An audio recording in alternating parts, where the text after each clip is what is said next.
Yo me voy a referir un poco más específicamente al papel de los intelectuales y los artistas frente a los poderes, culturales y políticos. Y voy a hacer un poquito de historia para llegar a lo que quería llegar. Traje escrito algo porque si no, no puedo coordinar muy bien. Para comprender y descifrar la historia de la humanidad, los investigadores han recurrido a la cultura, el desarrollo de la ciencia y el arte para definir el tipo y estado de la sociedad que querían investigar.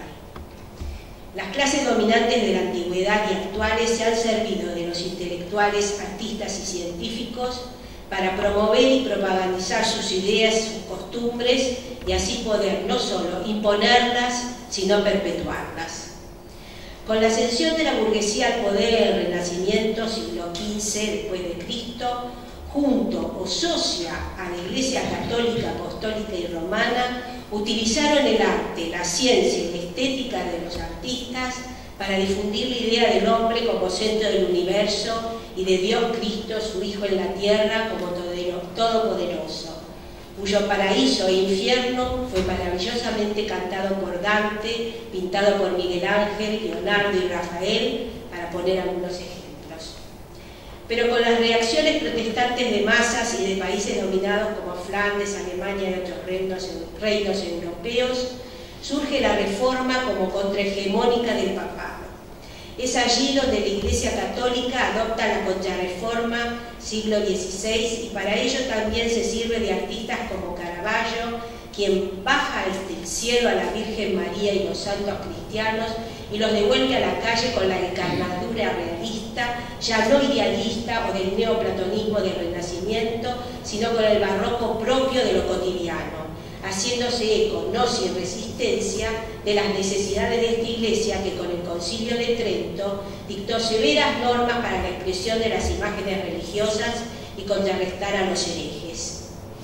Pero también en la historia del arte, de la cultura y de la ciencia hubo rebeldes y contrahegemónicos. Galileo Galilei, Giordano Bruno, para nombrar a dos por todos. El 3 de mayo de 1808, los fusilamientos y los desastres de la guerra de Goya son ejemplos de la mirada de un artista que denuncia la tragedia española ante la invasión napoleónica. Recordemos a Delacroix con La libertad conduciendo al pueblo, una campesina con los pechos al aire en las barricadas de 1848,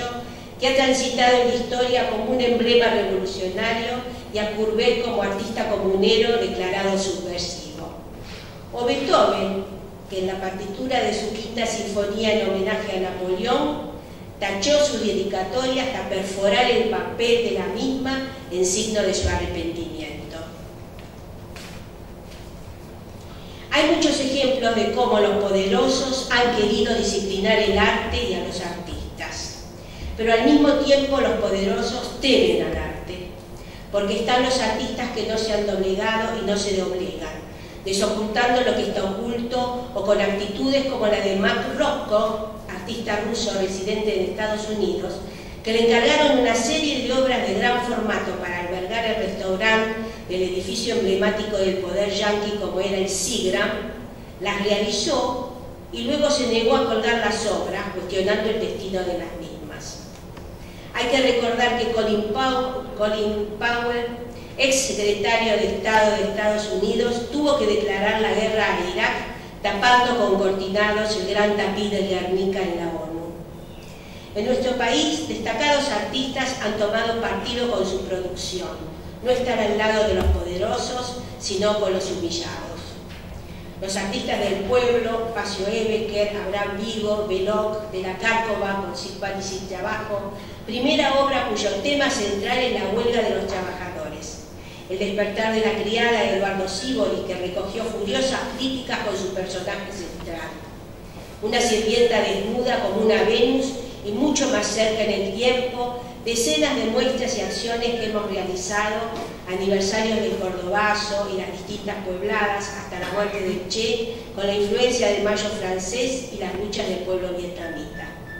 En los 60, con la movida del Vitela, Muchos fueron los artistas que con sus obras se oponían a lo que sucedía en el mundo y también contra la dictadura de Onganía y su reaccionaria censura y represión a estos movimientos. Recuérdese la gran muestra organizada por León Ferrari, donde cerca de un centenar de artistas participamos contra la criminal agresión yanqui al pueblo vietnamita. En plena dictadura militar y contra sus crímenes de lesa humanidad, en 1981 formamos el movimiento por la reconstrucción y desarrollo de la cultura nacional con una gran cantidad de los más consagrados intelectuales, músicos, artistas plásticos, científicos, cineastas, etc. Y hemos producido documentos, conciertos, mesas, muestras plásticas, cuyo centro fue una nueva propuesta en arte y cultura y la denuncia tanto de la criminal dictadura cívico-militar como contra las superpotencias que se disputaban en nuestro país. Hemos también impulsado el movimiento por la verdadera historia, 500 años de la conquista española, y movimientos en defensa activa de la cultura nacional, que expresamos nuestra solidaridad con los trabajadores de aerolíneas argentinas, con activa participación de artistas plásticos y músicos. Luego del 2001 conformamos, yo estaba en esto, Artistas Plásticos Solidarios, nos expresamos contra la impunidad de ayer y de hoy, participando con Memoria, Verdad y Justicia desde ese momento en todas las movilizaciones del 24 de marzo y por la aparición de Julio López, creando el isotipo con su rostro, utilizado desde ese momento por las organizaciones que luchan por su aparición con vida, muestras y acciones callejeras y en lugares alternativos y contrahegemónicos.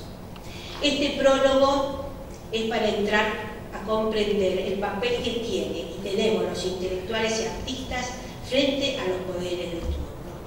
En este periodo kirchnerista debemos analizar, por ejemplo, los acontecimientos que se expresan en la actual Bienal de Venecia, muestra internacional de arte con más de 100 años de antigüedad, y en nuestro pabellón argentino, pues luego de ser perdido por la dictadura de 1976,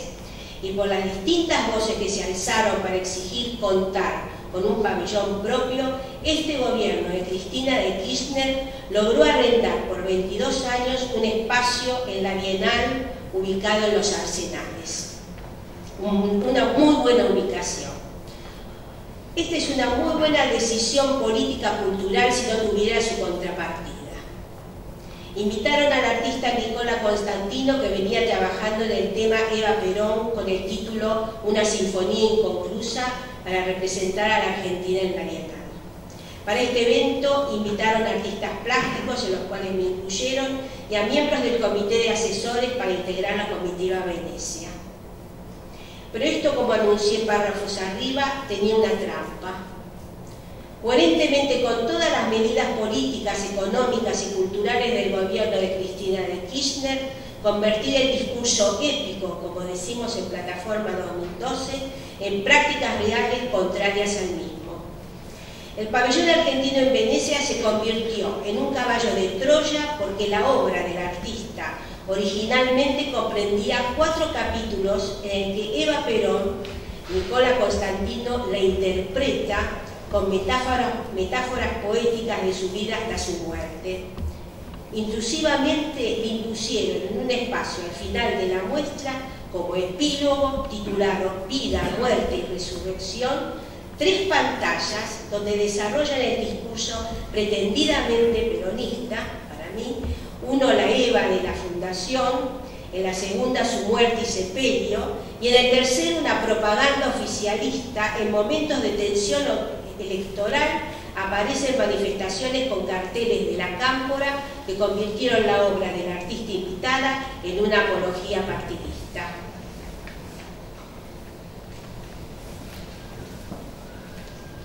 Esto desnaturalizándola en su poética y con un nuevo título, una metáfora contemporánea. La lucha y muerte de ella, Eva, continúa con la victimización de que hacen de él Néstor, muerto por sus ideales, entre comillas, y entrega social, y su simbiosis en su heredera.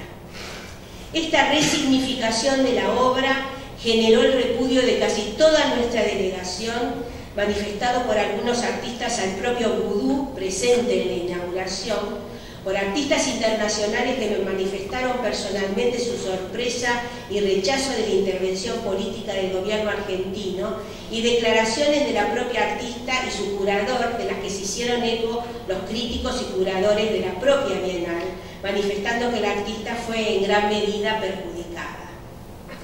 Creo y afirmo que este accionar es una muestra emblemática de cuál es la política cultural del cristianismo, que si bien se promueve la lucha y la discusión política, se tergiversa la historia con el Instituto de Revisionismo Histórico, se rodean solo de artistas e intelectuales rebajándolos a aplaudidores de toda nimiedad o acto que pueda cortar una cinta, convirtiendo lo falso en verdad. Todo evento se realiza con sobreactuación y grandilocuencia para lograr rédito político, pero se desguaza a los museos por falta de presupuesto en la adquisición de obras que alimentarían nuestro patrimonio artístico, las universidades y el propio IUNA, la Universidad de Arte, con docentes ad honorem o bajos salarios y con una situación en la educación ya colapsada. Se le suma a esta la situación de los organismos de derechos humanos divididos y pervertidos, algunos mediante poder y dádivas, la persecución a los pueblos originarios y a los luchadores populares, la manipulación de los medios y el escrache de periodistas opositores y sobre todo la ley antiterrorista. Estas medidas inciden profundamente en el ámbito cultural y artístico, que están al servicio de una hegemonía cultural y política y a una retórica falaz que se dice progresista, nacional y popular. Nos quieren escamotear la historia poniéndose a la altura de nuestros patriotas de Mayo, que sí nos liberaron de los imperios, mientras que este gobierno, con esta cultura que se ahonda en la subjetividad peligrosamente del pueblo, nos ata más al carro de los distintos imperios que nos avasallan.